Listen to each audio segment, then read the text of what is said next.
to start, so I thought I'd make a short video and kind of show you a couple of my favorite houseplants.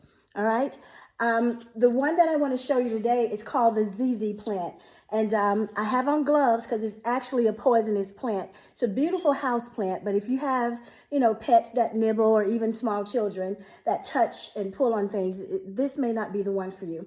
But anyway, it's called the ZZ plant. It's really, it's a native plant from East Africa. You see me? Hi. I'm sitting because it was way too heavy for me to lift it. But it's a native plant from South Africa, and it has medicinal qualities. The people of Tanzania, they actually take the leaves and make a compound and use it for anti-inflammatory things. But it is poisonous, so you don't want to just touch it with your bare hands. But the reason I wanted to talk about it is because it is such an air purifying plant. I think even NASA has it on their list for one of the plants that does the best job of absorbing carbon monoxide and things like that are in the air that are not good for you. So at its biggest maturity, it should get to be 4 feet tall by 4 feet wide, maybe even a little bigger, depending on how long you've had it. It doesn't really like direct sunlight, but I'm just testing it in this area of my home because it's winter and I just want to see how it does, and I like it in the space. But if it doesn't do well, then I'll move it back against the wall. It's green, that's the color of it, and you see these light colored shoots, light green. Those are the baby shoots. They're going to darken up with time. And I had a neighbor come over who was admiring it, so I thought I'd get her one. But let me show you what I found. There's also another variety that they started cultivating in 2019.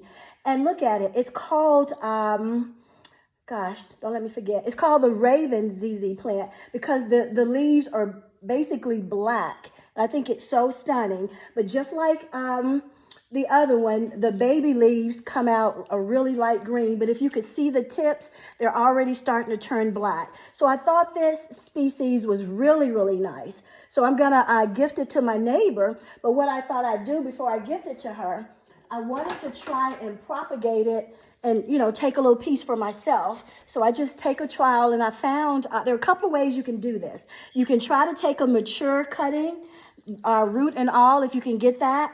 Or you could just do it with the leaves. I'm going to try to dig this entire root ball out right here. Wish me luck. Okay, let's see if I got it. If I cut it, doesn't really matter. It'll still take root. I think my trowel is not sharp enough. Okay, did I cut through there? I feel it coming.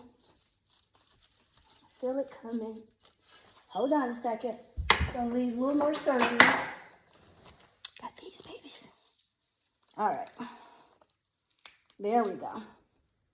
So because I didn't really get any root ball as I had hoped, I may have to just put this in water and I think in about 4 weeks, you'll actually see some root bulbs on it and then plant it in dirt. But my intent, had I gotten the root balls, I could just put it in dirt. So, and I'll just show you the most important part about doing it that way. This requires a soil that drains easily. I didn't really have anything but regular potting soil. So what I do is I just amend the potting soil with just some regular old sand. And you mix it up. Try to get it probably a little more than halfway down, because that's where the roots are going to start. And you want there to be a lot of drainage. And I thought this soil was just a little dense. So I add, a little sand to make it more porous. Okay? But the other way that you can propagate this, if you have more patience, and I'm going to do that from the regular one, the regular green one, because I see more little just stems available on that one, little babies. You can just actually cut the leaves. Hang on, guys. Just actually cut yourself some leaves, okay? Once you cut those leaves, you can actually just place the stem part of them in some water, okay? And like I said, in about 4 to 6 weeks, when you pull it up, you'll see little root endings, all right?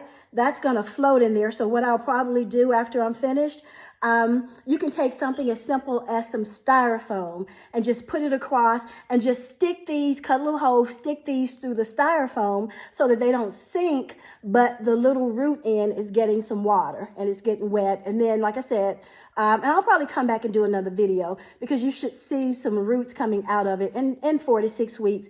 And then you just put it in your soil. Again, try to make sure it's well drained. It doesn't like wet feet. So you got to have some holes under the bottom. And if your soil is too compact, then, you know, just put a little sand in it, okay? So, like I said, I just wanted to kill a little time before the Peach Bowl and let you know about one of my favorite plants. Again, great for air quality, gets really big, it's really pretty. And then if you don't like this color, check out this Raven. I think it's really, really striking because it's